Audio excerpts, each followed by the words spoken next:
Joining us now, Gordon Chang, author of Nuclear Showdown, North Korea Takes on the World. Gordon, always good to see you, sir.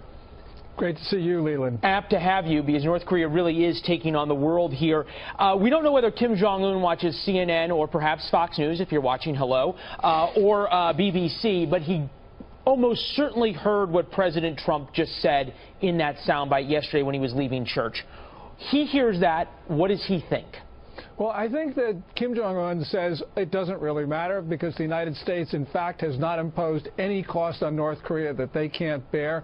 And the other thing is that they're probably looking at Moscow and Beijing and thinking that the Chinese and the Russians very well may have their back. Also, he knows that Xi Jinping, the Chinese ruler, is in the run-up to the 19th Communist Party Congress. He's preoccupied about consolidating his power. So it's unlikely that Xi Jinping is actually going to pay too much attention to Kim, except we know that Xi will support the North Koreans in the Security Council, as they're already doing at this very moment.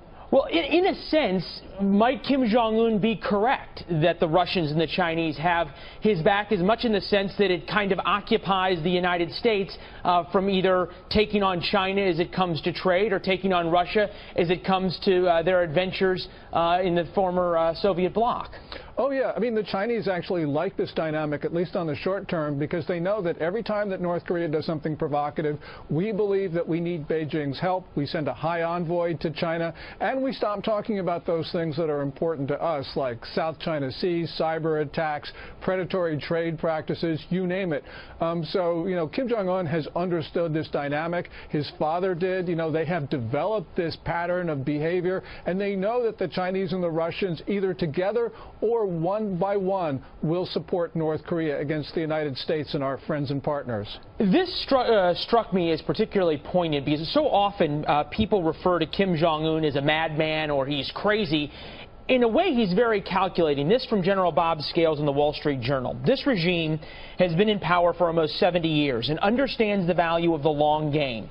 Mr. Kim wants to play nuclear blackmail. It's evil, it's dangerous, it's potentially catastrophic, but it isn't unpredictable. And in that sense, are we looking at this too much from a Western standpoint of what Kim wants is regime survival and to ensure regime survival rather than what Kim says he wants, which is to reunify the Korean Peninsula with force? You know, that's an excellent point, Leland, because, you know, as you say, we look at this and say, well, why do we want our nukes? Well, we want them for deterrence. We're not going to use them in an offensive capability.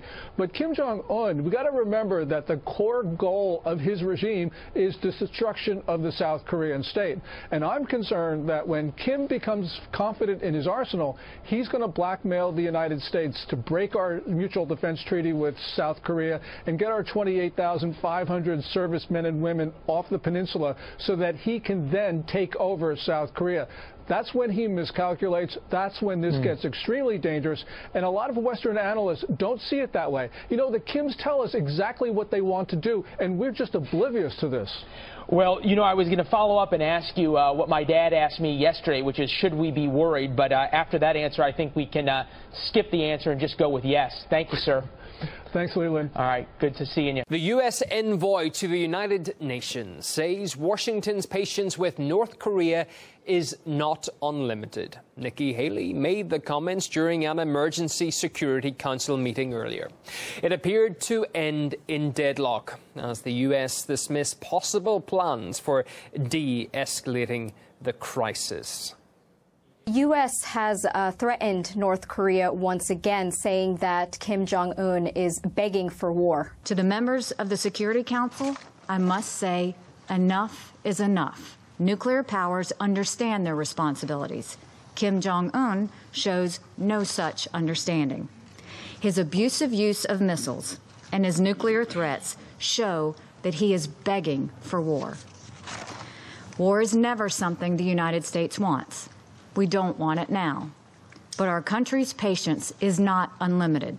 Ambassador Haley's comments are nothing new. Even yesterday, Secretary of Defense Jim Mattis said that the U.S. would use any means necessary to defend itself from North Korea. The U.S. has been threatening military action for weeks now, and the rhetoric has been growing even stronger ever since Trump promised to respond to North Korea with fire and fury. Thankfully, it doesn't go beyond this exchange of threats. However, it's worth mentioning that Washington is yet to provide a viable solution, except for sanctions, which have proven to be ineffective for the past decade or so. Russia and China, however, in contrast, have asked for dialogue with North Korea. A comprehensive settlement to the nuclear and other issues plaguing the Korean Peninsula can be arrived at solely through political and diplomatic channels. We reiterate our readiness to help this process via the implementation of the initiative proposed by Russia and China. China and Russia have proposed an initiative for the denuclearization of the Korean Peninsula. It is practical and feasible and aimed at easing the tensions and preventing further escalation. Russia and China have proposed the Double Freeze initiative, which would require North Korea to stop its nuclear and ballistic missile tests in return for the U.S. and South Korea to stop its military drills. This is a move that Washington considers to be offensive. The idea that some have suggested a so-called freeze for freeze is insulting. When a rogue regime has a nuclear weapon and an ICBM pointed at you, you do not take steps to lower your guard. No one would do that. We certainly won't. It seems that as of now, the situation is in a deadlock, at least until the U.S. decides that threats and sanctions are counterproductive to the situation, if they ever do. Well, to delve further into this, Renee Curriol, a political analyst and author, joins me live now on the programme. You're very welcome. So it does look like there's an impasse over the Korean crisis, to say the least here. What comes next? Can it be peacefully resolved? We must always believe that it can be, but this is brinkmanship of the worst sort. What we can't seem to separate is the global rivalry of the big three, of Russia, China and America. That seems to be getting in the way. At this moment, we've got the lone wolf of North Korea. The rest of everyone else needs to be aligned and hunt in packs. It's through that alignment, through that collaboration, then we can see a change in circumstances. But it's all getting a little bit too muscular. And I think it's the global rivalry that's getting in the way of an alignment. Is that why you think Washington has been so dismissive then of the plan proposed by Russia and China? Because it's proposed by Russia and China. I wonder if that was proposed by, let's say, Germany, France and the UK, whether they'd be so dismissive. I doubt it. There's big fears now over what happens next, of course. How likely is Washington to carry out its threat of military action against Pyongyang, in your view? If you'd asked me yesterday, I would have said highly unlikely. Today, I just think unlikely. It's dangerous times at the moment. However, we must always think that common sense will prevail. But we do need the big three aligned, speaking with one voice, and then sanctions can have an effect. Until then, let's hope that dialogue works. Do you think that President Trump's bellicose Twitter rhetoric, for example, has worsened this situation? Fire and fury, he said in statements, and also on Twitter. Statements like that, does that worsen what is happening here? I've yet to see any one of his Twitter messages be a force for good. No, this is dangerous diplomacy in 140 characters. It has no upside whatsoever. What about the other nations in all this? South Korea, Japan. What reaction can we expect from them? How alarmed do you think that they are by Washington's comments? Hugely alarmed. 10 million people living in Seoul now. This is not a great moment for them. It's not a great moment for the Japanese. But let's hope that common sense will prevail. The Americans, we're hearing some Nikki Haley is about as tough as I've heard her. I'm not sure she can get any tougher. I think this is about the limit. What I'm hoping, what I think we'll see, is a coming together of Russia, China, United Nations, and common sense will prevail. North Korea, though, says that it has tested a hydrogen bomb. Would they use it if they're backed into a corner and see themselves as having no other choice, do you think? The first rule of any negotiation is never back your rival, your opponent, into a corner. Things become unpredictable and uncontrollable then. However, the North Koreans are not stupid. They do throw their hand, they do play their hand well, and they play it strong. This is uncharted territory for everyone. I'm not sure we need any more gambling.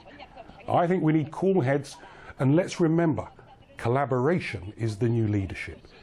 It's time for alignment, not for more poker playing, not for more muscular activities, and certainly no more tweeting. The views of political analyst René Curiol. Thank you. Washington says it will use any means necessary to defend itself after the most powerful North Korean nuclear test to date. The White House says that it could potentially include using its own nuclear capabilities. President Trump reaffirmed the commitment of the United States to defending our homeland, territories and allies, using the full range of diplomatic, conventional and nuclear capabilities at our disposal. We have many military options, and the President wanted to be briefed on each one of them. Any threat to the United States or its territories, including Guam, or our allies, will be met with a massive military response, a response both effective and overwhelming. So it's actually kind of an unexpected and drastic change in tone coming from Mattis there, who's really starting to sound more like Trump. Now, he did add that America is not seeking the annihilation of North Korea, but it's highly unlikely that those comments will be of any comfort to anyone in North Korea, given how quickly his stance changed from there's always the possibility of a diplomatic solution to we don't want to kill you, but we certainly can if need be. Now, these statements are made even more ominous given comments made by President Trump before he met with Mattis and the other generals. Mr. President, will you attack North Korea?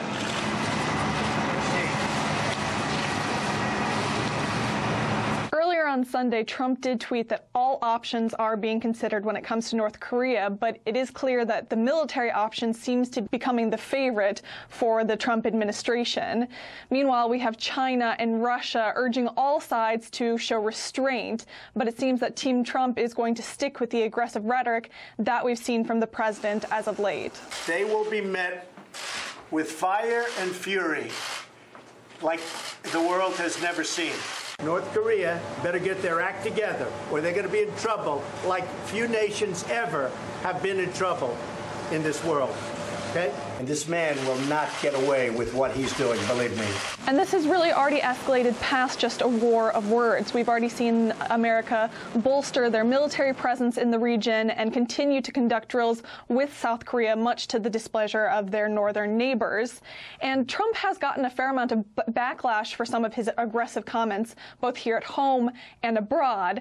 But the U.S. State Department, for their part, has defended his comments, saying that it's simply the only way to communicate with the North Korean leader. He exacerbating the president spoke to him, to Kim Jong-un, in a language that Secretary Tillerson has said and said this morning, in the kind of language that Kim Jong-un will understand. But clearly, America really has no plans of changing their tactics. But despite the fact that all of their aggressive rhetoric and saying that talking will not work and attacking North Korea has only led to further threats from North Korea and more missile tests. But Washington seems unwilling to change their plan of action, pushing the whole world closer to the edge of war. Jacqueline Vuga reporting there. Well, since Pyongyang's nuclear test, South Korea conducted a snap military drill in response. Seoul says it simulated a strike on the North's nuclear testing site, and missiles were fired from the ground and also fired from fighter planes, and they reportedly hit their intended targets in the Sea of Japan.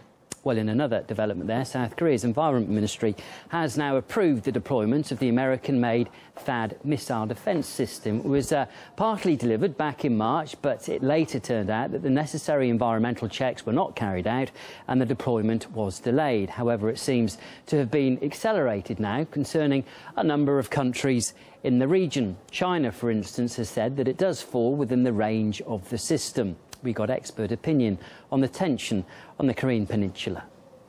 I think the Trump administration is painting itself into a corner. So, for instance, Trump recently tweeted that talks are not the answer.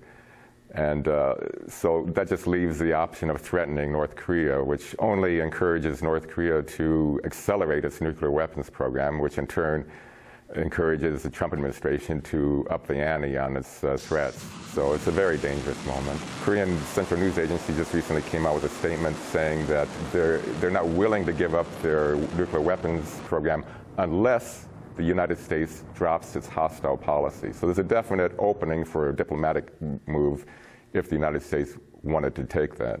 This is a full-scale diplomatic crisis, and I think our president has not really framed this issue as such. I think this is in some ways a war of words. We know he's very fond of Twitter and saying provocative things. Our president and our government is not devoting the resources, the political will that are needed to find a solution to this problem. We need to amp up the resources at the State Department. Warm bodies, people who understand North Korea, the culture, the language, get them working on this issue.